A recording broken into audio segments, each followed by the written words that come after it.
नमस्कार, आदाब। Crime petrol dial 100 के परिवार संरक्षण सप्ताह में आप सबका स्वागत है।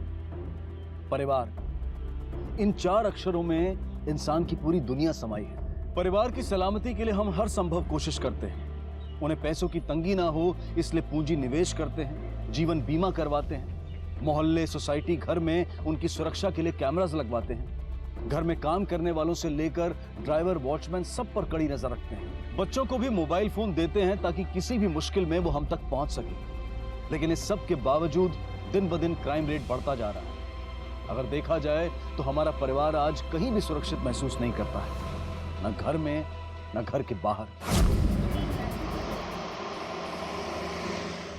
अरे हाँ यार, वो क्यूट सा लड़का पता है आज भी मुझे घूर रहा था। पर यार वो कितना भी क्यूट क्यों ना हो, I don't have time for all this. IAS जो बनना है, और भैया भाभी से प्रॉमिस भी तो किया है ना। अरे ये टीवी क्यों नहीं चल रही है? बहू पानी ला जरा, दवा खानी है। ये लड़की भी ना एक ना एक दिन हार्ट अटैक करा के रहेगी। अच्छा सुना, हे भगवान, मामा का कॉल आ रहा है। तो रुका, मैं तुझसे बाद में बात करती हूँ। हेलो, हाँ माँ। अर्पिता कहाँ है तू? वक्त देखा है कितना बज रहा है? अरे माँ बस आ गई, आगे कॉलोनी के गेट पे हूँ।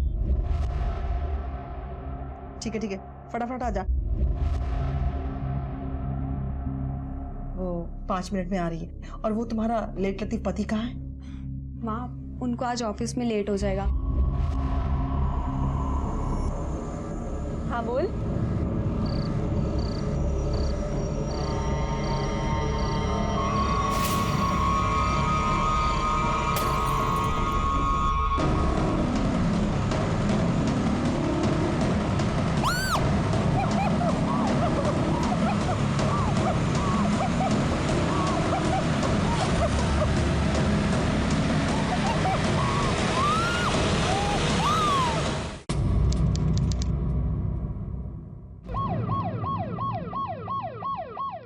तो उन लड़कों ने तुम्हें छुआ, पर रेप तो नहीं किया। मेरा मतलब कहां छुआ? मोलेस्टेशन ही तो हुआ है, रेप तो नहीं। 90% मोलेस्टेशन की घटनाओं में सबसे पहले पीड़ित को यही कहा जाता है। प्रशासन भी मोलेस्टेशन को गंभीरता से नहीं लेता है और न ही औरतें इसके खिलाफ पुलिस में रिपोर्ट लिखवाती हैं। और यही लापरवाह नजरिया कारण है कि हमारे देश में मोलेस्टेशन की घटनाएं बढ़ती जा रही हैं। इसलिए समय आ गया है कि हम मोलेस्टेशन की तरफ अपने नजरिए को बदलें, क्योंकि समाज का यह दुष्कर्म पीड़ित के लिए जीवन भर का सदमा है। और पिछले कई सालों में तो मोलेस्टेशन कारण बना है खून और आत्महत्या की घटनाओं का भी। 1 मिनट, ये क्या तरीका है बात करने का? अगर सवाल पूछनी है तो ढंग के पूछे। देखिए मैडम, हमें हमारा काम करने दीजिए। रुको, सही कह रही है। शाबाश। Yes ma'am. I am sorry. I know जो तुम्हारे साथ हुआ उससे तुम बहुत डर गई हो, लेकिन हमारा उन्हें पकड़ना बहुत जरूरी है ताकि वो किसी और लड़की के साथ ये दोबारा ना कर सके। और इसके लिए तुम्हें हमारी मदद करनी ही होगी। अच्छा मुझे ये बताओ कि वो कितने लोग थे, 1 या 1 से ज्यादा?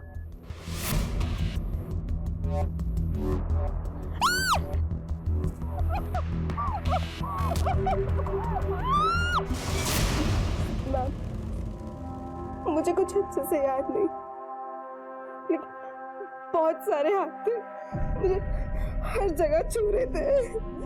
मैंने कहा था ना जल्दी वापस आना घर, और लेट तक घूम। अच्छा बेटा ये बताओ कि तुम उनमें से किसी को पहचान सकती हो क्या? कुछ ऐसा जो तुमने देखा उनके बारे में?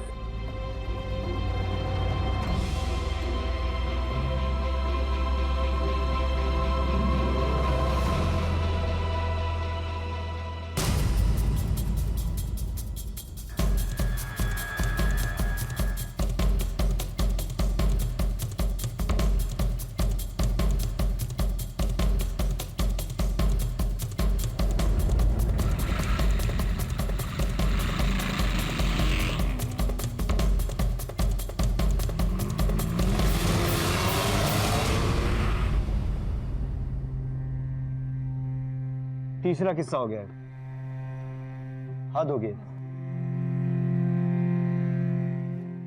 आपके घर में और कौन कौन है? ये आपका बेटा है? जी मेरा भाई का बेटा है, कॉलेज में पढ़ता है। यही रहता है? नहीं, हॉस्टल में रहते, छुट्टी में आता है कभी। अर्पिता,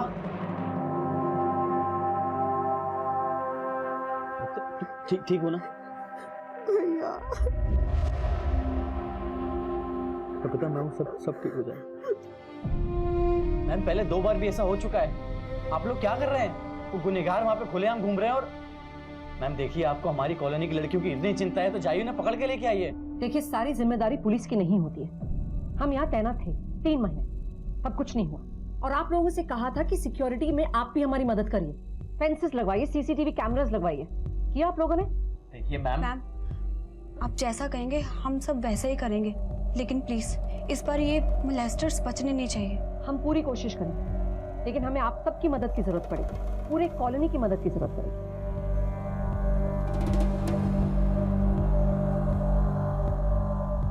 और बेटा, स्पेशली हमें आपकी मदद की जरूरत पड़ेगी। अगर आपको कुछ भी और याद आए तो हमें तुरंत बताइएगा।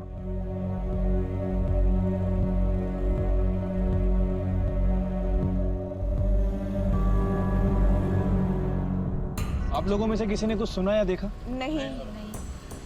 कमाल है, एक लड़की आपके मोहल्ले में जोर से चीखती है, चिल्लाती है, और सोसाइटी के 50 घरों में किसी ने उसकी आवाज नहीं सुनी। मैम, हमने सोचा बच्चे हैं, शरारत कर रहे होंगे। शरारत? ये आप लोगों के मोहल्ले में तीसरा इंसिडेंट है, और फिर भी आप लोग चौंकने नहीं। लगता है आप लोगों को अपनी बच्चों की परवाह ही नहीं। अगर आप में से किसी को कुछ याद आए तो हमें इन्फॉर्म कीजिए। पिछले 2 केसेस में और इसमें क्या सिमिलैरिटी है, कुछ पता चला? मैम, तीनों विक्टिम्स को ज्यादा कुछ याद नहीं है। सेकंड विक्टिम पूजा के मुताबिक वो 2 मोलेस्टर्स थे, लेकिन अर्पिता के हिसाब से वो 2 से ज्यादा था। अर्पिता काफी हिली हुई है। ये ऐसे केसेस इतने सेंसिटिव होते हैं कि अक्सर ऐसे होता है कि विक्टिम अपना दिमाग ही बंद कर देता है, उस तकलीफ देने वाली चीजों को याद ही नहीं करना चाहता। लेकिन मैम, इस केसेस में मोटिव क्या हो सकता है? आई मीन, कपड़े फाड़े गए लेकिन रेप अटेम्प्ट नहीं हुआ। अगर उनकी लेवल तक गिर के देखो ना, तो हो सकता है मजे के लिए किया, आगे जाने की हिम्मत ना हो। या ये भी हो सकता है कि इस बात का डर हो कि ये जीता जागता मोहल्ला है, कोई भी आ सकता है। तो अलग बात है कि जीते अपने लिए ही लोग। चलो।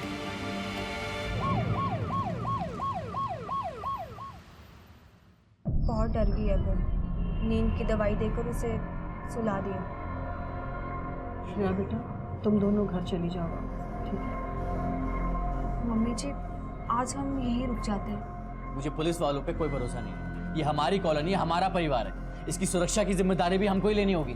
आज से हम में से कोई ना कोई फ्रंट और बैक गेट को गार्ड करेगा। लेकिन ऐसा कब तक कर पाएंगे? वो तो करना पड़ेगा। इतना टाइम किसके पास है? अरे टाइम नहीं है तो टाइम निकालना पड़ेगा। इनकी जगह आपकी बेटी होती तो। अरे ठीक बात है, चुप हो जाओ यार। ये आपस में लड़ने का समय नहीं है, और इस कॉलोनी की सभी बच्चियां हमारी बेटियों के जैसी हैं, और ये कॉलोनी नहीं एक परिवार है, इसलिए हम सब आपस में मिलजुल कर बारी बारी से पहरा देंगे।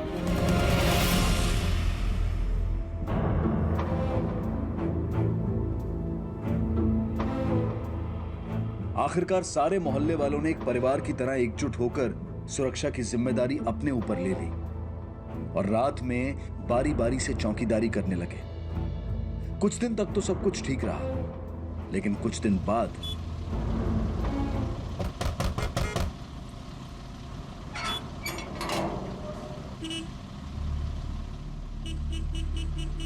भैया जितना लेट? हाँ भैया, वो हमारा बास्केटबॉल का मैच है ना, तो उसकी प्रैक्टिस थी।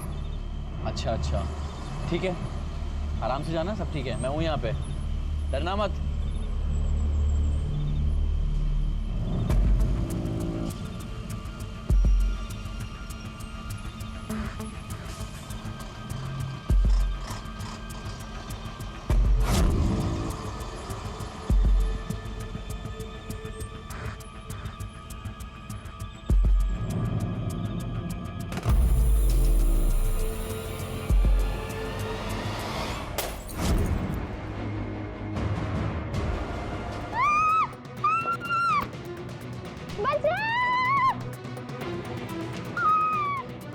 अरे अरे ठीक तो ना परी, ध्यान रखो, मैं आता हूँ, एक मिनट। अरे क्या हुआ? अरे क्या हुआ? कौन था?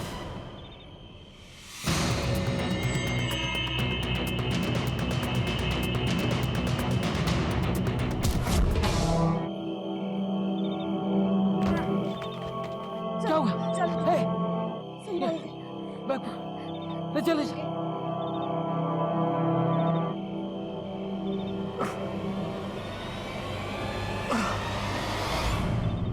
देखो मैं जानती हूँ तुम पेन में हो, लेकिन तुम्हें अपने दिमाग पर जोर डालना ही होगा।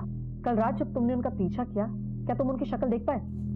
बहुत अंधेरा था वहां पे, मैं भागा उनके पीछे पर मैं पकड़ नहीं पाया, वो झाड़ियों में कहीं जाके छुप गए।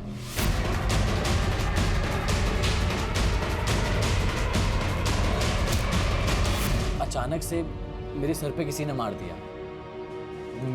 मैं बेहोश हो गया, मुझे 2 मिनट तक समझ में नहीं आया कुछ। मैंने मना किया था कि ये पहरेदारी मत करो, लेकिन मेरी इस घर में सुनता ही कौन है। मैडम, मेरे बच्चे को आराम करने दीजिए, आप जाइए प्लीज। देखिए, अरे नहीं माँ, ये चीज ज्यादा जरूरी है। मैम, मैं उन मॉलेस्टर्स को पकड़ने के लिए आपकी पूरी मदद करूंगा, आप प्लीज उनको पकड़िए। सर, मैं बहुत डर गई थी। जैसे ही वो आवाज़ हुई मैं भागी और तभी किसी ने मुझे पीछे से आके पकड़ा। मैं बहुत घबरा गई और चिल्लाई भी। तभी वहाँ पे शुभ भैया आ गए और वो दोनों भाग गए। देखो बेटा, घबराने की कोई ज़रूरत नहीं है, हम आपकी पूरी मदद करेंगे। You are a brave girl, okay?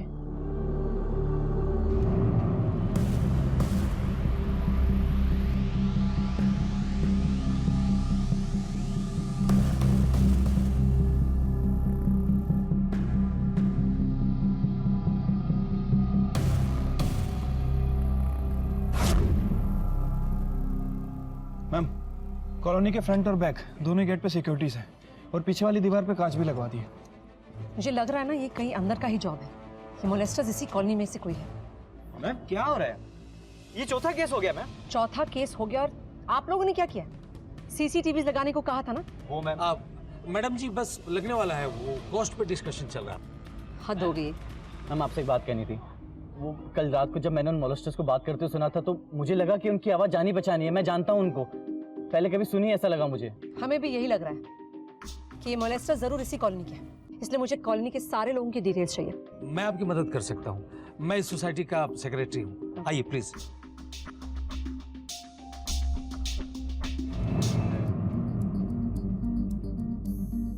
Ma'am, उस कॉलोनी के बाहर एक सीसीटीवी कैमरा था, ये उसी की फुटेज है। प्ले करो। मोलेस्टर्स दिखाई दे रहे हैं क्या उसमें? नहीं मैम, शायद उन्हें पता था कि वहाँ पर कैमरा लगा है, इसलिए शायद बच के निकल गए। लेकिन मैम ये देखिए। ये कौन है? मैम, ये ललिता शर्मा का बेटा है, ये दोनों उसी कॉलोनी में रहते हैं। उसी समय में ऐसी हालत में शायद कहीं ना कहीं इसका इन्वॉल्वमेंट हो सकता है। कॉन्फिडेंटली वापस आया है मोहल्ले में, ये सोचकर कि शायद कोई उससे पूछताछ ही नहीं करेगा।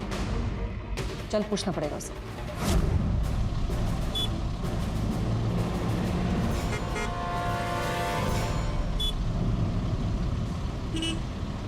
मेरा बेटा? आप मेरे बेटे पर इतना गंदा इल्जाम लगा रही हैं मैम? ये कॉलोनी हमारे परिवार की तरह है। 20 साल से रह रहे हैं हम यहाँ पर, और 3 साल पहले जब मेरे हस्बैंड की डेथ हुई थी तब इन्हीं लोगों ने सपोर्ट किया था मुझे और मेरे बेटे को। तो वो ऐसा क्यों करेगा? बड़ा अच्छा लगा सुन के कि आप एक परिवार की तरह रहते हैं, लेकिन अगर आपके बेटे ने कुछ किया नहीं तो आप घबरा क्यों रही हैं? उसे बुलाइए, मुझे बात करनी है उससे। तन्मय,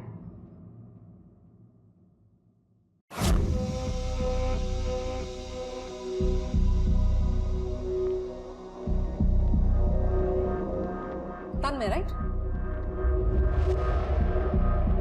क्या तुम मुझे बता सकते हो तन्मय कि जिस रात शुभ और परी पे अटैक हुआ तुम कहाँ थे? मैं दोस्त के घर था। दोस्त के घर मस्ती करने। जी। तो फिर तुम्हारी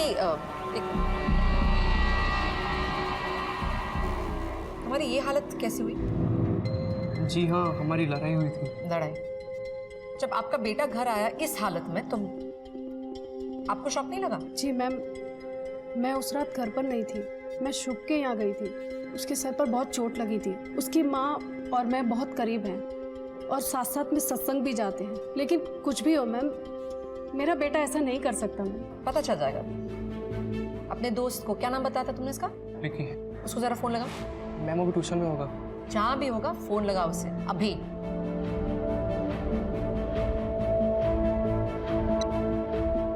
स्पीकर पे। विकी? हाँ, कौन? मैं इंस्पेक्टर नैना सिंह बोल रही हूँ, तुमसे कुछ सवाल पूछना है। जी मैम। तुम परसों की रात कहाँ थे? घर पे था मैम।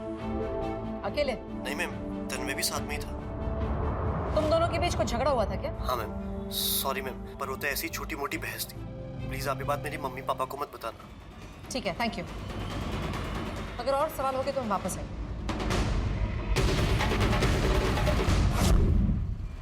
वीना है ना काम वाली, ये उसी का बेटा होगा। पूरा दिन यहाँ वहाँ ताका झांकी करता रहता है। उसका क्या काम है इस कॉलोनी में?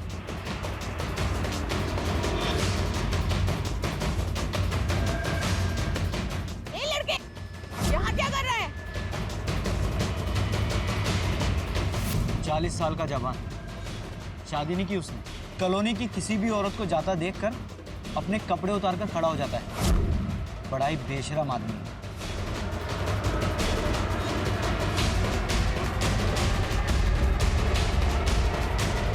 और ये सब मैंने ही नहीं, कॉलोनी के बहुत से लोगों ने देखा है। आप चाहे तो पूछ लो। इतने सारे नाम? हाँ मैम, इन सभी के नाम सामने आए, लेकिन हर आदमी किसी तीसरे आदमी पर इल्जाम लगा रहा है। ऐसे केसेस में ना किसी पे ज्यादा भरोसा नहीं कर सकते, क्योंकि हर कोई सामने आता है। या तो ये पर्सनल दुश्मनी निकालने की कोशिश होती है या लाइमलाइट में आने की कोशिश होती है, लेकिन कोई सस्पेक्ट्स निकल के आए कि नहीं? Yes ma'am. मैम, कामवाली का बेटा राजा, लोगों ने इसे ताकझाक करते हुए देखा था, और कॉलोनी में रहने वाला बैचलर हर्ष, इसके अजीब बिहेवियर से लोगों को इस पे भी शक है। और मुझे अभी तक इस तन्मय पे भी शक है। एक काम करो, तुम इन दोनों से पहले पूछताछ करके आओ, पता तो चले क्या पता लगता है इनसे। Okay ma'am. हाँ, झांकता हूँ मैं। ऐसा कहाँ लिखा कि ऐसा नहीं कर सकते? चुप कर। क्या बोल रहा है तू? कितनी बार तुझे मैंने मना किया है, लेकिन तू है कि सुनता ही नहीं। सर, मेरे बेटे ने कुछ नहीं किया। इसे तो सिर्फ बड़े लोगों की जिंदगी पसंद है और वही जिंदगी ये जीना चाहता है। इसने कुछ नहीं किया। मेरा बेटा बहुत सीधा है। वो जानता है कि यही उसकी असली जिंदगी है। बड़े लोगों की जिंदगी से सिर्फ उसको लगाव है। जिस दिन कॉलोनी में मोलेस्टेशन हुआ, उस वक्त कहाँ था आपका ये सीधा साधा बेटा? सर, मैं तो घर पे ही था। बोलना माँ। फोन दिखा दे रहा। इतना महंगा फोन कहाँ से आया तेरे पास? सर, मैंने सेकंड हैंड लिया है।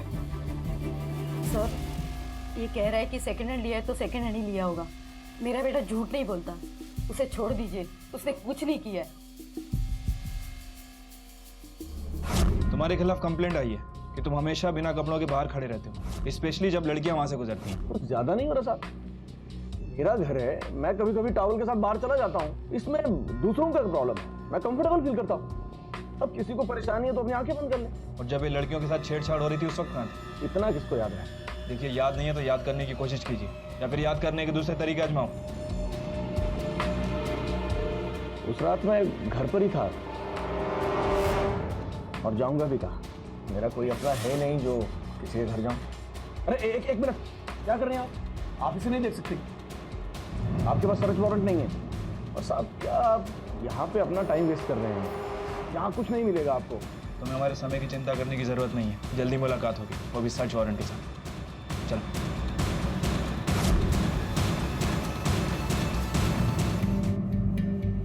सचिन, कच्चा चिट्ठा निकालो इसका। मुझे लग रहा है हमसे जरूर कुछ ना कुछ छुपा रहा है। जी सर।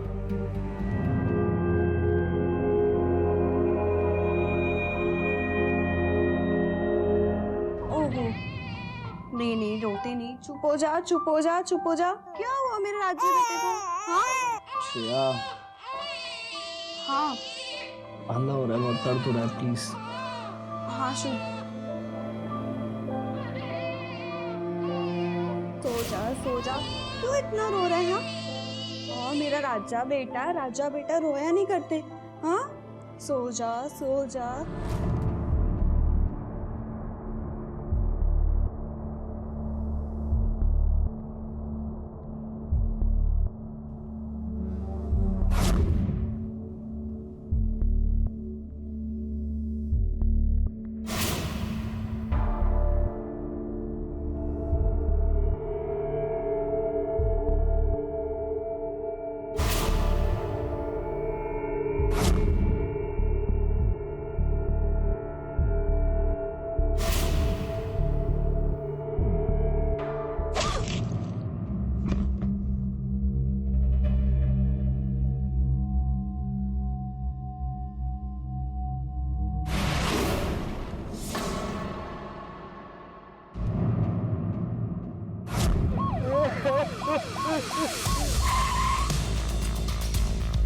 हटिए।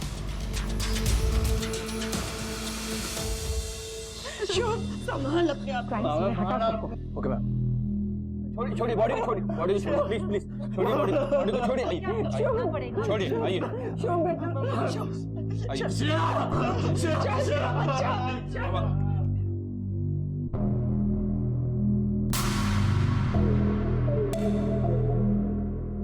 आप लोग पीछे हटिए। आसपास देखकर लग रहा है कि पूरी फैमिली के फिंगरप्रिंट होंगे। डेफिनेटली। फिर भी बॉडी को अच्छे से चेक करो, पोस्टमार्टम के लिए भेजो, और आसपास भी देखो कोई और सुराग मिलता है क्या। Okay ma'am.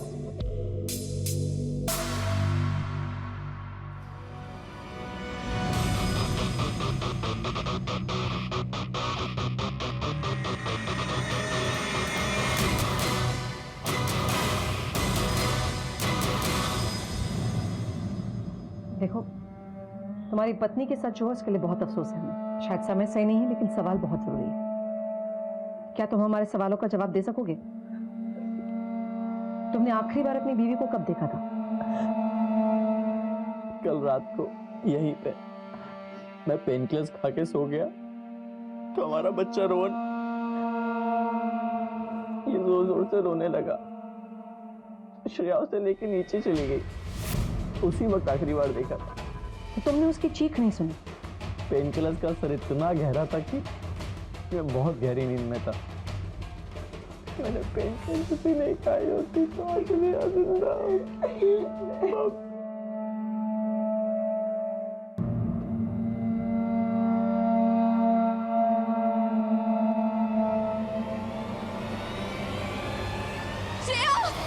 मेरी बच्ची, अरे क्या हो गया मेरी बच्ची के साथ? अरे मेरी बच्ची है, मुझे मेरी बच्ची की पहचाने दो ना। श्रेया कहाँ है सब लोग? इधर आओ तुम। क्या किया मेरी बच्ची के साथ तुमने? बताओ, तुम मेरी बच्ची को क्या तुझे बहुत चिंता थी अपनी बेटी की। हाँ, मार डाला मेरी बेटी को। ये बोल रही तू मेरी बेटी को? अरे मेरा बेटा तो बहुत प्यार करता था उससे। मना किया था मैंने मेरी बच्ची को यहाँ आने से, लेकिन उसने मेरी एक भी बात मानी। अगर वो आज मेरे साथ होती ना तो उसकी ये हालत नहीं होती। और अब तो क्या ये झूठे आंसू बहा रहा है? जब मेरी बेटी जिंदा थी तो तूने इसका ख्याल भी नहीं रखा। मेरी बेटी को आप चले यहाँ से, कम ऑन।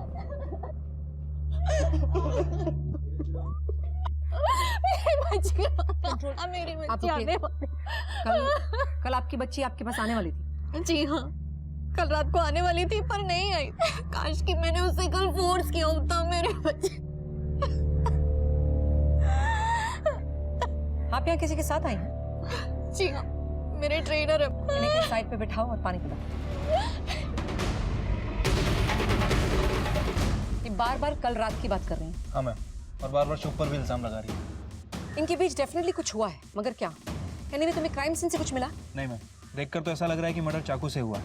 बॉडी पे बहुत सारे चाकू के घाव भी हैं, लेकिन मैम जिस तरह से विक्टिम के कपड़े फाड़े गए, सेम मोलेस्टेशन केस में उन लड़कियों के फाड़े गए थे। हो सकता है ये काम मॉलेस्टर्स का ही हो। क्या ये भी हो सकता है कि हमें गुमराह करने की कोशिश की जा रही है? हो सकता है मैम, क्योंकि मॉलेस्टर मर्डर तक क्यों पहुंचेंगे? पहुंचने के लिए पहुंच भी सकता है, शुभ से बदला लेने के लिए। आखिर परसों शुभ ने पकड़ने की कोशिश की थी ना उन्हें। इस केस को फास्ट फॉरवर्ड पे डालो। अगर वो मॉलेस्टर्स उसी मोहल्ले के हैं तो वो मोहल्ले वाले अभी भी खतरे में। हमें जल्द से जल्द पता लगवाना है कि मॉलेस्टेशन और मर्डर में कनेक्शन है या नहीं। सबको पकड़ना जरूरी है जल्द। तब तक तुम ऐसा करो कि तुम आसपास पूछो किसी ने कुछ देखा तो नहीं कल रात का स्पेशली। Okay ma'am. पहले मॉलेस्टेशन फिर मर्डर। कहने को तो विकास एनक्लेव सोसाइटी एक सेफ सोसाइटी थी, सब लोग एक घर परिवार की तरह से रहते थे, लेकिन ये घर का भेदी कौन था?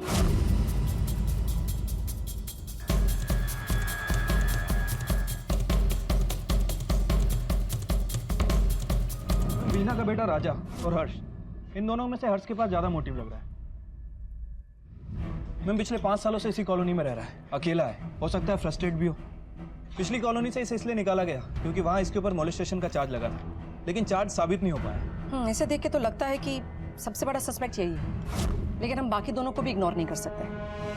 इन तीनों का प्रोफाइल ना हमारे प्रोफाइलर के पास भेजो, हमें इनको समझना बहुत जरूरी है। इनमें से कौन है जो केपेबल है मोलेस्टर से मर्डर तक जाने के लिए।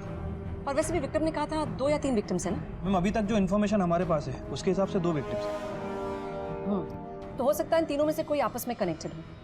ऐसा कोई कनेक्शन है या नहीं ये जानना बहुत जरूरी है हमारे लिए। मैम क्योंकि हमारे पास अब सस्पेक्ट की लिस्ट है, मुझे लगता है कि विक्टिम्स को हमें सस्पेक्ट की फोटो दिखानी चाहिए हो सकता है कि फोटो देख के उन्हें कुछ याद आ जाए। Good idea. गाड़ी निकालो। Okay ma'am.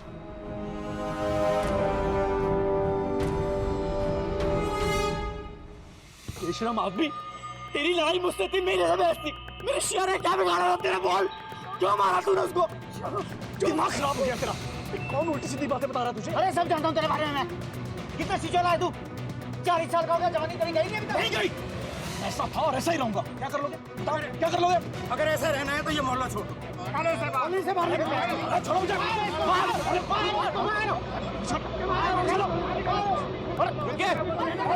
हटिए, बंद करो ये सब, बंद करो, रुक जाओ। क्या हो रहा है ये?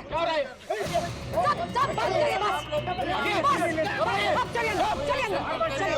चलिए आप लोग। जैसे ही हमारे आसपास कोई जुर्म होता है तो हम सबसे पहले पुलिस पर उंगली उठाते हैं, लेकिन हम ये भूल जाते हैं कि पुलिस का हर जगह मौजूद होना मुमकिन नहीं है। तो ऐसे में हमारी जिम्मेदारी कहाँ जाती है?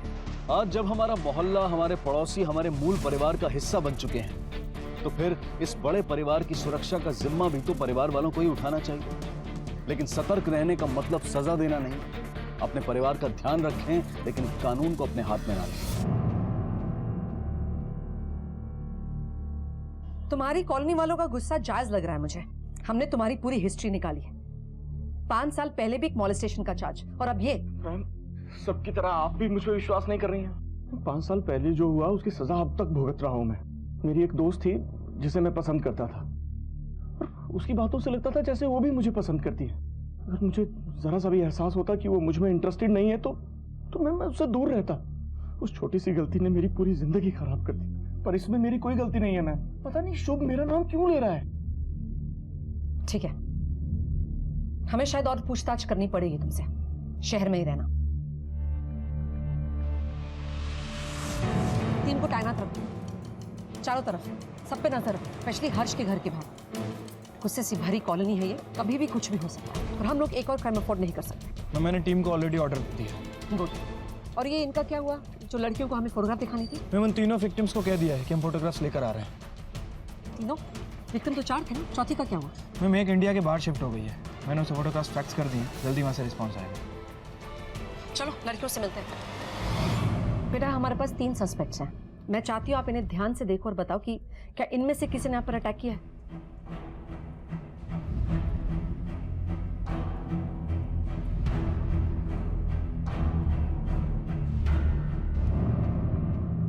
बेटा, हम 24 घंटे सब पर नजर रखें, कोई आपका कुछ नहीं बिगाड़ सकेगा। और जब तक हम उसे पकड़ नहीं लेते हम जाएंगे नहीं। तो आपको किसी से भी घबराने की जरूरत नहीं है। अच्छे से देखकर मुझे बताओ।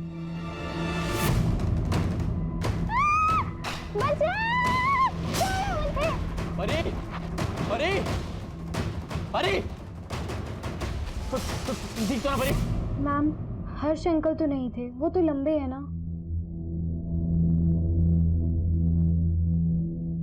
इन दोनों में से कोई?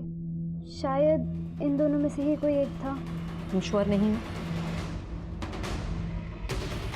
Thank you.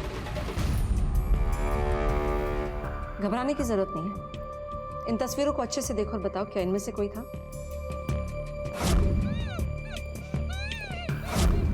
याद नहीं है मैम, शायद इन दोनों में से कोई एक है।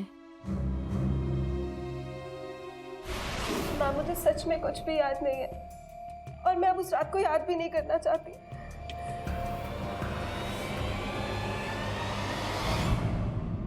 देखो, मैं जानती तुम्हारे लिए मुश्किल है, लेकिन वो हमेशा इतने गुस्से में क्यों रहते हो? कोशिश तो करो। कुछ बताना चाहते हो?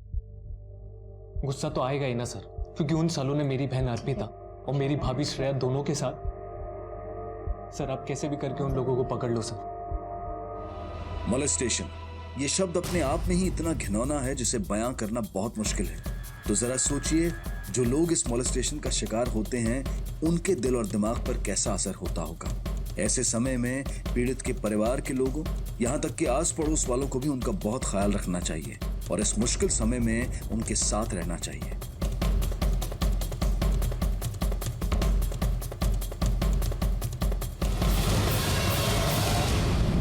मैम, चेतन कुछ ठीक नहीं लग रहा है। देखने से ऐसा लग रहा है कि उसके दिल में काफी गुस्सा है फैमिली के लिए। अभी तक हम ना क्रिमिनल को बाहर ही ढूंढ रहे हैं, फैमिली पे हमने ध्यान ही नहीं दिया। एक काम करो, तुम फैमिली की सारी हिस्ट्री निकालो, स्पेशली इस चेतन की, क्या उसके पास नाराज होने का कोई रीजन था कि वो मर्डर कर सके, मॉलेस्टेशन कर सके? मैं मर्डर तो समझ में आता है, लेकिन मॉलेस्टेशन, वो भी कजन के साथ भी। होने के लिए कुछ भी हो सकता है। हो सकता है ये दोनों केसेस जुड़े भी ना हो। मॉलेस्टेशन के आड़ में ये मर्डर किया गया है।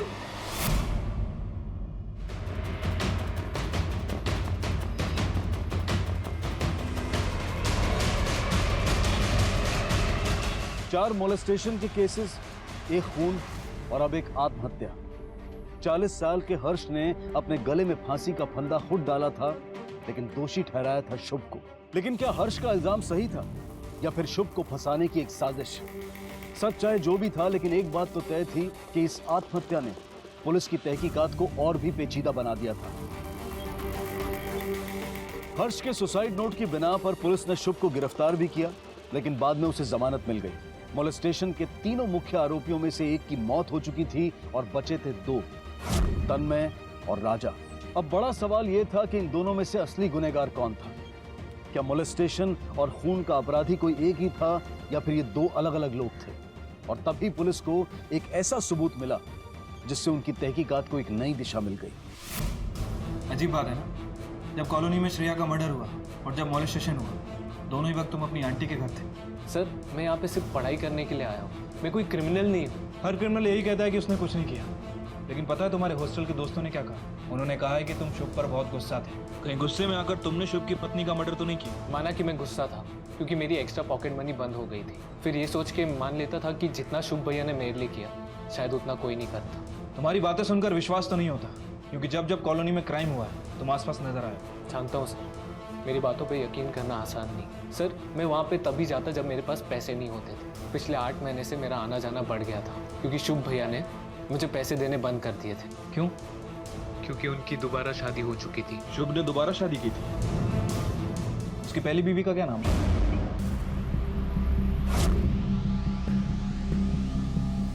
मॉम के क्या लौट रहा हूँ, इस घर में मुझसे रहा नहीं जाता, हर जगह श्रेया की यादें हैं। I understand. मुझे ये बताओ, तुमने पहले श्रेया से शादी की, फिर उसे डिवोर्स दिया और फिर से तुमने उसी से शादी की, क्यों? मैम, एक्चुअली जब हमने पहली बार शादी की तो हमारे बीच में बहुत एडजस्टमेंट इशू थे। आप समझ सकते हैं, हम दोनों ही मैच्योर थे, छोटे थे। श्रेया की फैमिली में सिर्फ वो और उसकी माँ थी, यानी कि न्यूक्लियर फैमिली, इसलिए वो हमारी पूरी फैमिली में कभी एडजस्ट कर नहीं पाई, तो डिवोर्स लेना पड़ा। और फिर से शादी? डिवोर्स लेने के बाद हम दोनों का एक दूसरे से दूर रहना भी उतना ही मुश्किल था। मेरी मॉम ने कहा कि एक काम करो, उससे शादी करके दोबारा कर लिया, लेकिन अलग घर में, ताकि हमें थोड़ी सी प्राइवेसी मिल सके। इसलिए मैंने इसी कॉलोनी में एक घर रेंट पे ले लिया और रहने लगे। काश हम लोग सब साथ में रह रहे होते तो ये सब कभी नहीं होता और श्रेया आज हसीना हो। मैम, अगर सॉल्यूशन इतना ही सिंपल था तो फिर इसे डाइवोर्स की जरूरत क्यों थी? ना अगर दिखाया जो जाए ना, जरूरी नहीं वही सच हो। ये शुभ की साइड की स्टोरी है, लेकिन तुम्हें याद है उस दिन श्रेया की माँ कितना बुरा भला कह रही थी इन सबको? मुझे लगता है हमें श्रेया की माँ से मिलना चाहिए।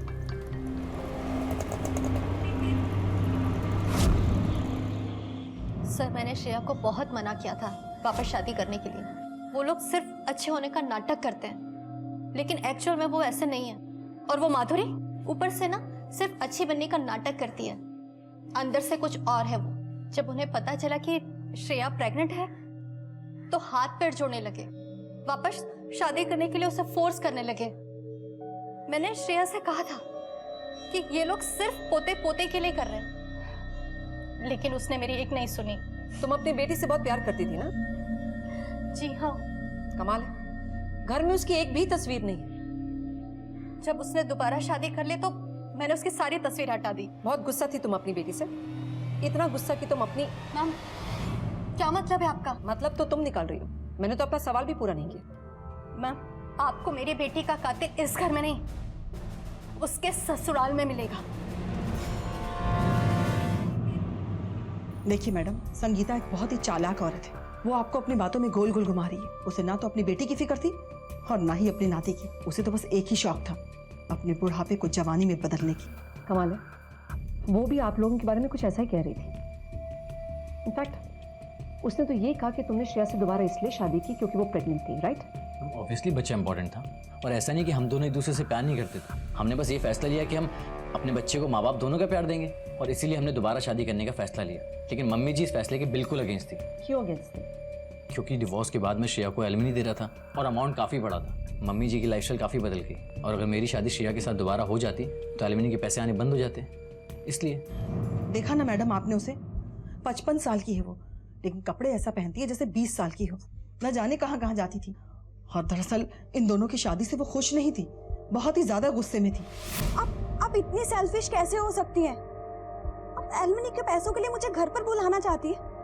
देखिए माँ, मैं शुभ से बहुत प्यार करती हूँ और उसी के साथ रहूंगी। और हाँ, हम दोनों पेरेंट्स बनने वाले हैं और अगर आपको मेरी खुशियाँ बर्दाश्त नहीं है ना तो मुझसे दूर रहिएगा। मैं फोन रख रही हूँ, मुझे कुछ काम है। क्योंकि उसे पैसे जो मिलने बंद हो गए थे। अच्छा, ये श्रेया और उसकी माँ, इन दोनों का आपस में रिश्ता कैसा था? माँ बेटी जैसे ही था सर। अच्छा, इनकी लाइफस्टाइल हमेशा से ऐसी रही है? नहीं सर, श्रेया के डिवोर्स के बाद संगीता की लाइफस्टाइल अचानक से बदल गई। अलमिनी के पैसे जो आने लग गए, उससे पहले तो उसके लेट पति की इनकम से ही काम चला रही थी। हमेशा से हाउसवाइफ जो थी। सर बहुत चालू है वो, उसका ना चक्कर चल रहा है। वो जिम का ट्रेनर है ना, उसके साथ पूरा दिन घूमती रहती।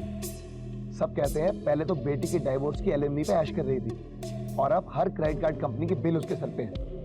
और यहाँ तक कि उसका बॉयफ्रेंड भी उसके साथ उसके पैसे के लिए है। मैम, मर्डर करने का मोटिव संगीता और उसके जिम ट्रेनर इन दोनों के पास था। मैम, फोन ट्रायंगुलेशन रिकॉर्ड के हिसाब से प्रूफ हो गया है कि जिस दिन श्रेया का मर्डर हुआ उसकी लोकेशन आसपास की थी, लेकिन बाद में उसका फोन स्विच ऑफ हो गया। लेकिन मैम, एक बात समझ में नहीं आ रही, क्या लड़कियों के मोलेस्टेशन करने में भी उसका हाथ हो सकता है? हो सकता है दोनों केसेस ही सेपरेट हो। बाकी का पता तभी चलेगा जब हम उस बॉडी बिल्डर को क्वेश्चन करेंगे। मुझे लगता है हमें अपना किलर मिल गया। ले आओ उसे। Okay ma'am. सर ये सब बकवास है सर, ऐसा हमारे बीच में कुछ भी नहीं था। झूठ बोलने की कोशिश मत कर, समझा? तेरे और संगीता के फोन रिकॉर्ड है हमारे पास। तुम्हारे बीच में जो मैसेज एक्सचेंज होते सब पता है हमें। हम दोनों के बीच अफेयर जैसा कुछ भी नहीं था सर। उसकी कुछ नीड्स थी जो मैं पूरी कर रहा था सर।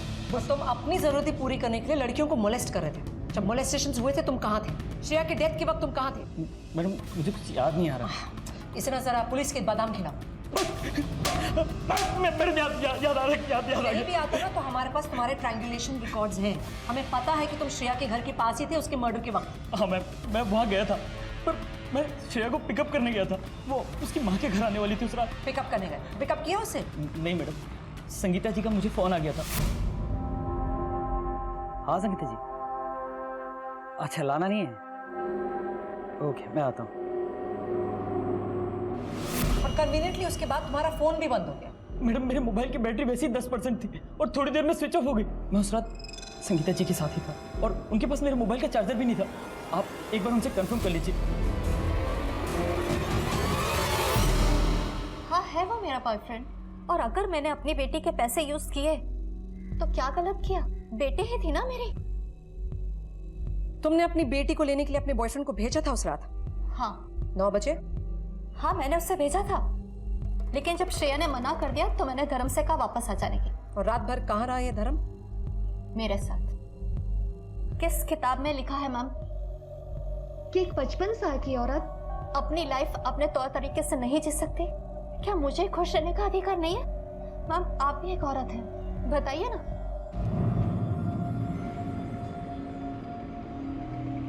मैं इन लोगों से ना और पूछताछ करनी पड़ेगी। अभी तक ये समझ में नहीं आ रहा है कि इनमें से कौन सही बोल रहा है कौन नहीं। सब एक दूसरे के लिए कवर कर रहे हैं। मैडम, मेरा बेटा बुरा नहीं है, पता नहीं किसी के संगत में आकर उसने ये किया। क्या है ये सब? तुम्हें मिला कहाँ से? वो मसाले के डिब्बे में, संदूक पे, गाड़ी के नीचे, तकिए के नीचे।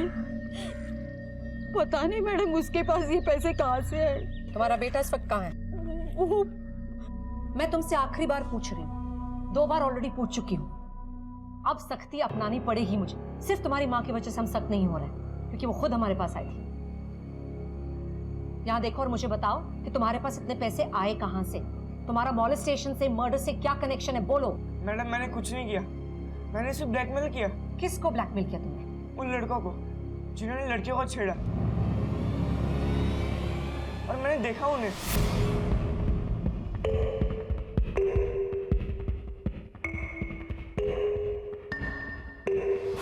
लड़कियों को छेड़ना, मॉलेस्ट करना, इन सब की शुरुआत तूने की थी ना?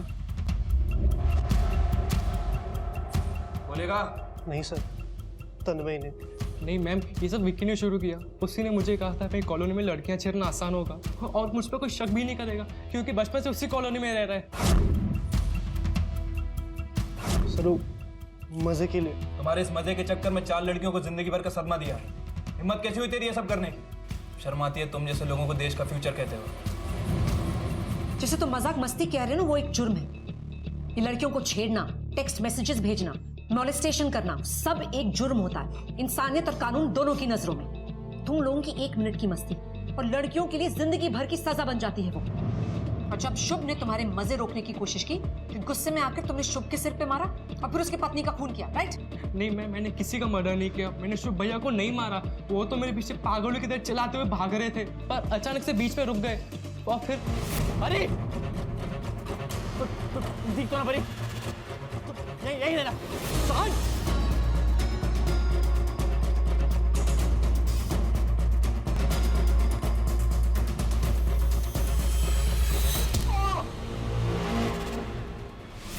मैम मुझे समझ में नहीं आया कि उन्होंने आपसे झूठ क्यों कहा। मैंने उनके साथ कुछ किया भी नहीं था मैम।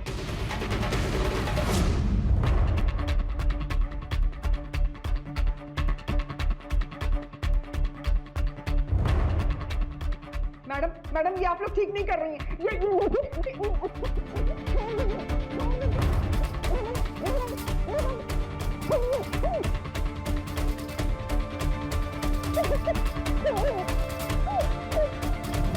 तुम लोग तो ज्यादा ही चालाक निकले। सारी प्लानिंग तुम लोगों ने की और सस्पेक्ट्स बने कोई और। वाह, लेकिन एक बात मुझे बताओ कि अपने ही बेटे को मारते हुए तुम्हारे हाथ नहीं कांपे?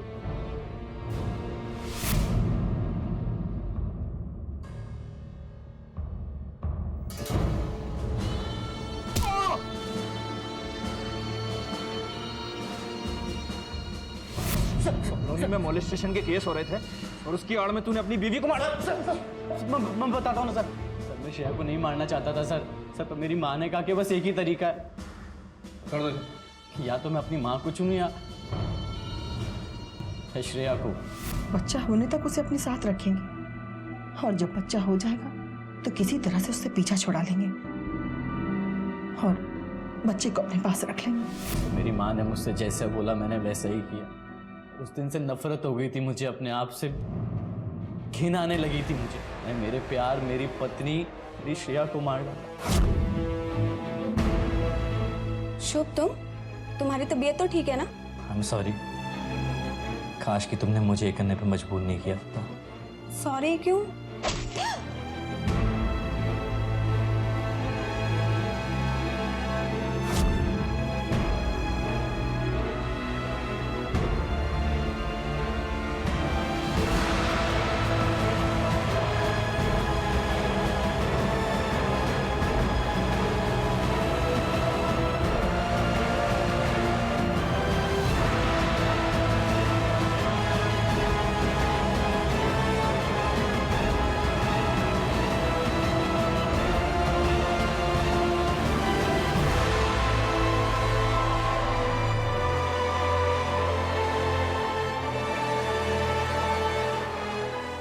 पूरा का पूरा प्लान मेरी माँ का था। उन्होंने मुझसे कहा कि श्रेया को मारने के बाद चाकू से उसके कपड़े फाड़ दो ताकि पूरा का पूरा शक मॉलेस्टर्स पे जाए। सर मैंने बहुत गलत किया है सर, तो माफी मांगने के लायक भी नहीं है सर। बहुत गलत किया सर।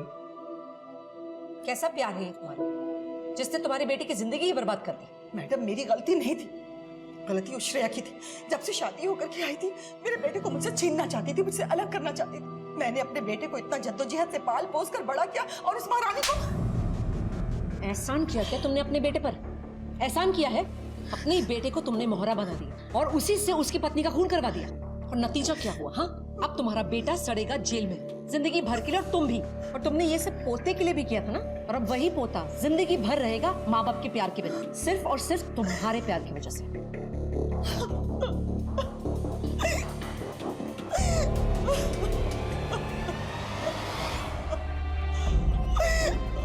हर रिश्ते की एक सीमा होती है, एक मर्यादा होती है।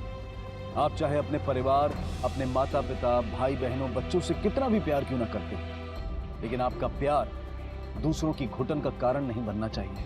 रिश्तों की नींव मोह से नहीं विश्वास से मजबूत होगी। इसलिए रिश्तों की मर्यादा को समझें, उन रिश्तों को बांटना सीखें। अगर हम ऐसा नहीं करेंगे तो आगे चलकर यही घुटन फांसी का फंदा बन सकती है, जैसा कि इस केस में हुआ। मोलेस्टेशन केस के दोनों मुजरिमों तन्मय और विकी को भी जुवेनाइल जेल में भेज दिया गया। लेकिन क्या ऐसे केसेस में सिर्फ जेल काफी होती है? इसके साथ साथ जरूरी होती है एजुकेशन, क्योंकि मोलेस्टेशन केसेस में अक्सर सोसाइटी और अथॉरिटीज सेंसिटिविटी नहीं दिखाते हैं। इसी विचार के साथ अब मैं अनूप सोनी आपसे विदा लेता हूं। फिर मुलाकात होगी अगले एपिसोड में एक और चौंका देने वाले केस के साथ। तब तक अपना और अपने परिवार का ख्याल रखें और देखते रहें क्राइम पेट्रोल डायल 100। सबक एक को सीख हम सबको। जय हिंद।